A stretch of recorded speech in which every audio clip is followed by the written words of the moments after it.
Saya nak tunjuk macam mana korang nak buat bicep workout dengan sangat efektif dan padu dia punya begini. First sekali, pilih bebanan yang sesuai. Walaupun saya dah 8 tahun ke main gym, saya pakai 7.5 je. Jangan ego.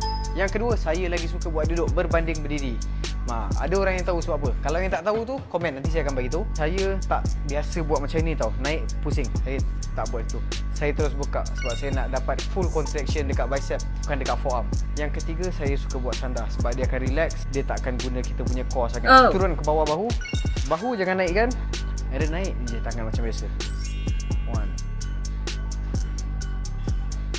2. Make sure kita tak guna sebarang momentum untuk dapat contraction yang bagus. 3. Contoh korang dah buat sampai 10 ni, tapi korang rasa macam tak larat, jangan lanjut. Buat semampu yang boleh. Kalau sampai sini je lah. Okay, lepas tu turun. And then try to failure lagi. Try angkat lagi. Try squeeze lagi. So ada setengah orang dia macam dah itu dah jang lah sebenarnya. Jangan lupa follow untuk dapatkan tips lagi guys.